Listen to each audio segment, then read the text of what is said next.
President. Good morning to my colleagues. I'd like to take off po sa questioning na ni Representative Tino. Meron po kasing minention na list of destinations na tinake ni Vice President this year under Travel Authority.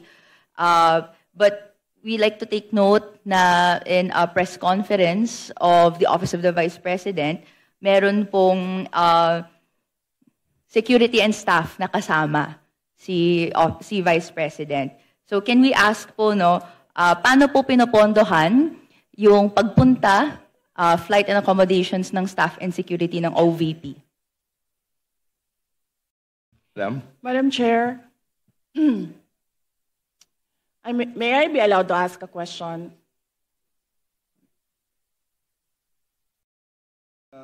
Depende sa nature, Madam Vice President. Yes. Magpinsan po ba si Congressman ko ngayon tsaka si Zaldico? Ano po yun? Mr. Chair, I can answer. Are they relatives, sir? Please answer, Congresswoman Rene. I have no familiar relation po to Zaldico or to Representative Zaldico or any of their relatives po. Thank you, Madam Chair.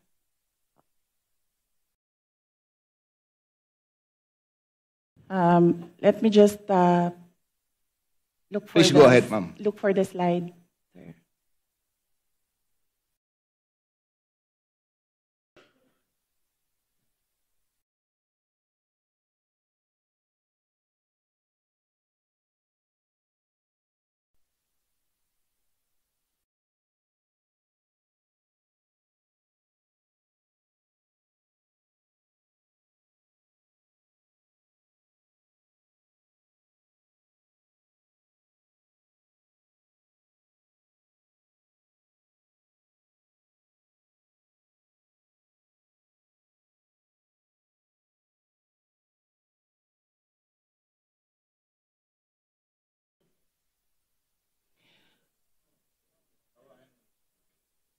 So, Madam Vice Chair, President, please go ahead. yes.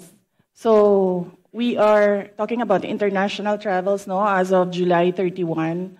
So for two travels in Southeast Asia, for the security, it's 474,646.93 pesos. And for the OVP personnel, these are for two trips, 463,733.6 for a total of 938,379.99. For one trip to Australia, for the security, it's 438,383.26. And for the OVP personnel, it's 206,988 for a total of 645,371. For the Middle East and Europe, 3 trips, the total is for the security is 2,922,869.98. And then for the OVP personnel, that's 1,825,329.47 for a total of 4,748,199.45. For 3 trips in East Asia, the security budget was 1,141,937, and for the OVP personnel, 0, because they did not join these trips. And the total is 1,141,937. The total for 9 trips for both the security and OVP personnel is 7,473,887.70. Thank you, Madam Vice President. Congresswoman ko, Mr. Chair, may we request a detailed copy of the report that the Vice President gave in relation po sa spending po ng security and staff for foreign trips abroad. We will request the Office of the Vice President to supply the committee with such record. Thank you, Madam. Yes, sir. Mr. Chair, I'd like to ask another follow-up question. Ilan po yung staff and security na dala po ng Office of the Vice President in these trips na funded po, na of this breakdown ng fund na binigay?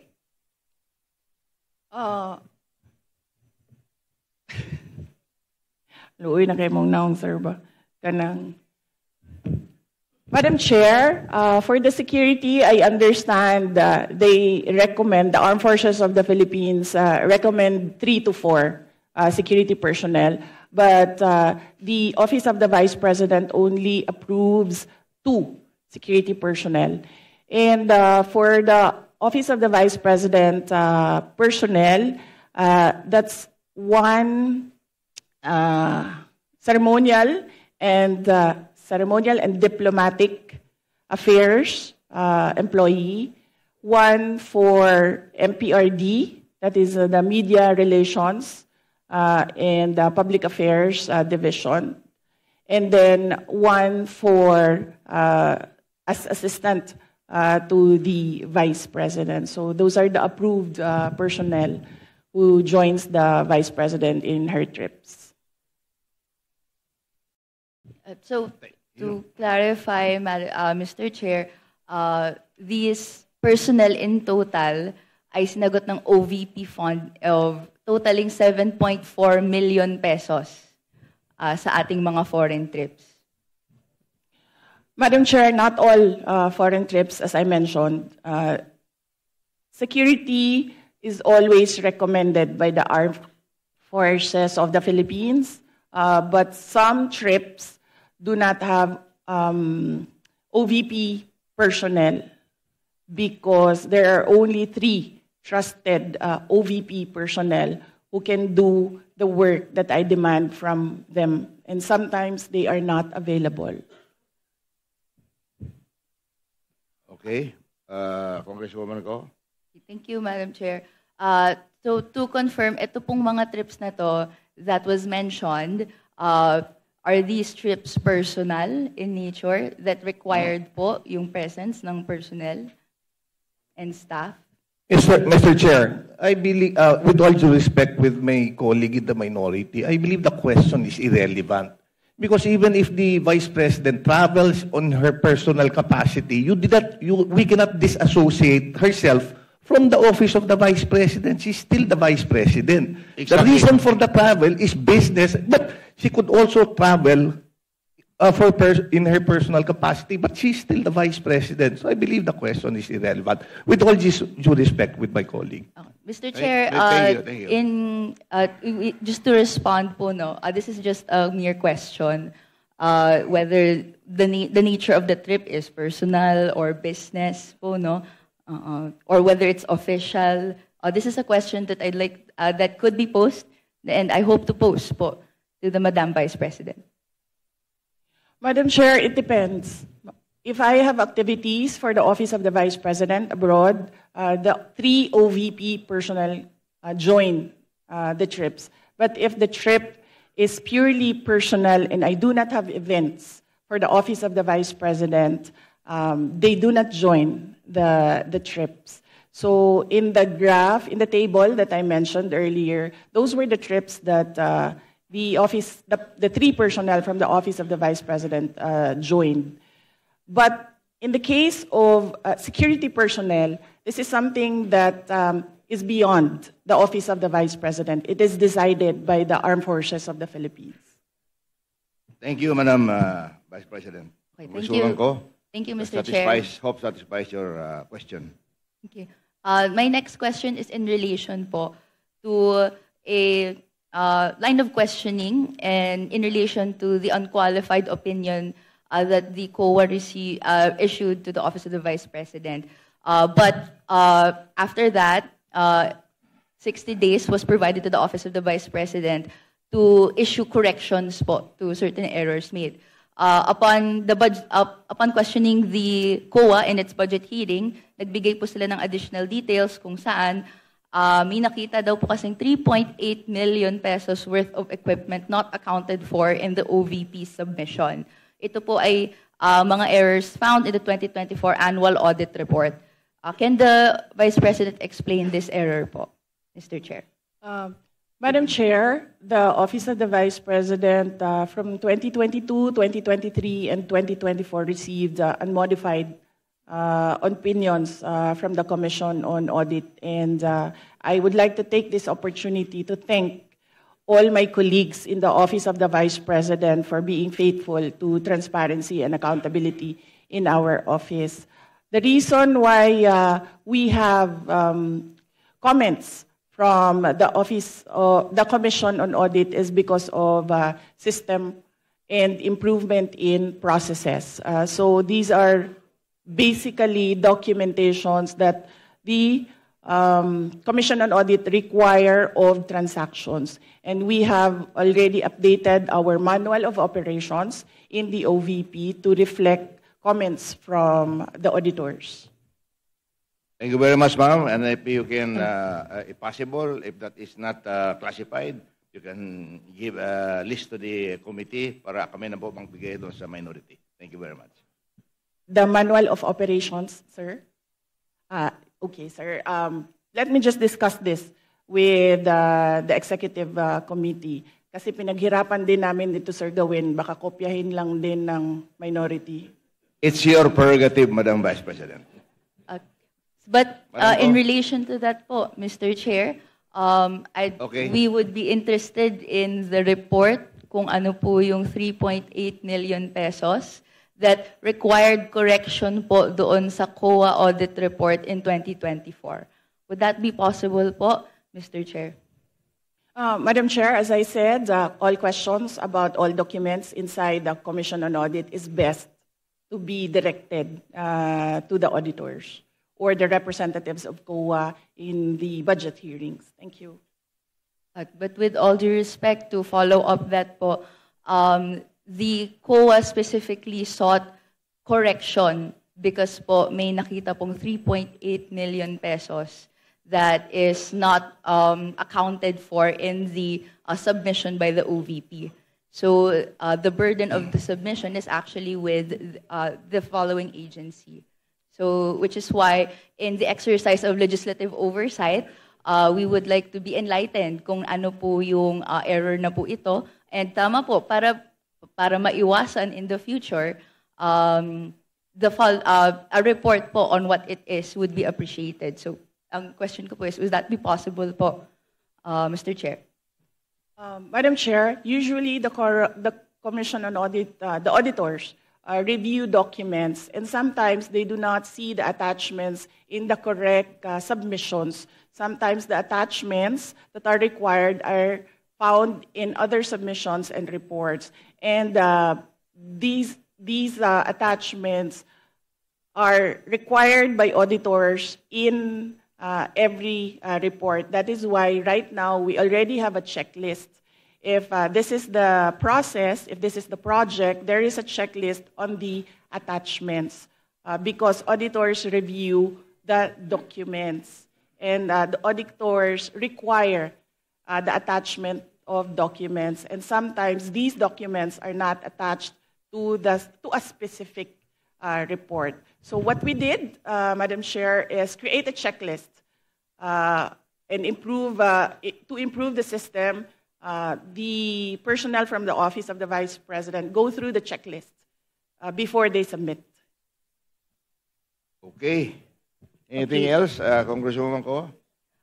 Just to clarify, therefore, dahil po naibigay yung explanation na yon, is the Office of the Vice President explaining that this is the explanation for that 3.8 million necessity for correction? This is the explanation why we have an unmodified opinion. Wala po silang nakitang nawawala. Nawawala po yung papel dahil naka-attach siya sa ibang document. At ang gusto ng COA ay specific yung mga dokumento na ina-attach per submission. In the interest of time, ako na lang mag-volunteer niyan na congresswoman ko. Hingin ko sa COA yung detalya ng 3.8 kung gusto mo. I promise to give it to you in the least possible time.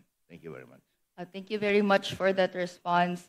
My next question would be in relation po, we're asking this question po, Mr. Chair, dahil kung may necessity for correction for this 2024 audit report, and then meron pong other audit reports in the past that have found that there are deficiencies and delays, gusto nating hindi na po mangyari siya.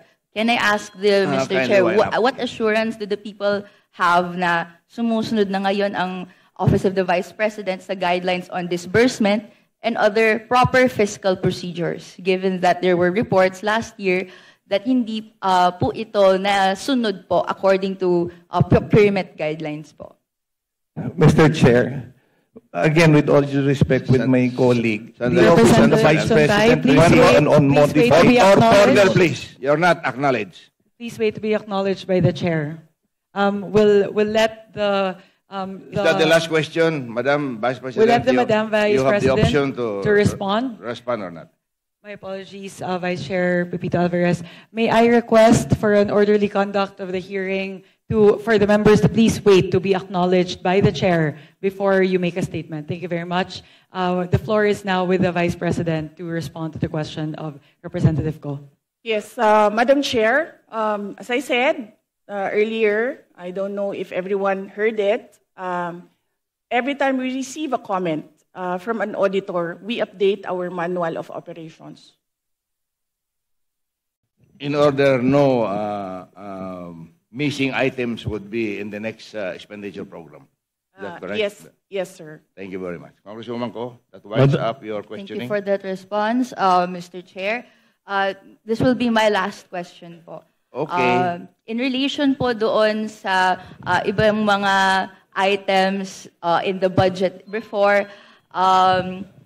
we have taken note that if confidential funds of the Office of the Vice President, according and as revealed to the good governance hearings, was dispersed to the security heads or the VP-SPG.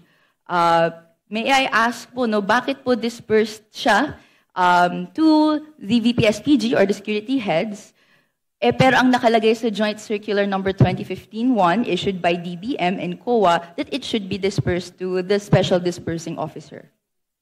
Madam Chair, this is the confidential funds is a subject of impeachment proceedings. Is a subject of the articles of impeachment from the House of Representatives, and I would not like to discuss the defense strategy, particularly because the prosecutors will come from the House of Representatives. Okay, Mr. Chair, my final question. I'm Ito na po sorry. yung last one. I'm sorry. Hindi na po siya That's part the ng last question. individual- Madam Yes, Chair. I'm po, sorry. Mr. Chair. I'm sorry, that's the last question. Madam Chair, may I be recognized? Yes, Senior Deputy Minority Leader. I move that we terminate the budget hearing on the proposed budget. Second. Second the motion. Budget hearing for the Office of the Vice President is hereby terminated. Thank you very much. Thank you very much to Her Excellency, the Vice President, Sara Zimmerman Duterte, and to all the members of the Committee on Appropriations for today's hearing. Thank you very much po, Madam Vice President. May I solicit another motion from the body? Madam Chair, I move to suspend the hearing until 1:30 p.m. Second today. the motion, To Madam give Chair. way to the hearing of the Department of National Defense at 1:30 p.m., the budget hearing is hereby suspended.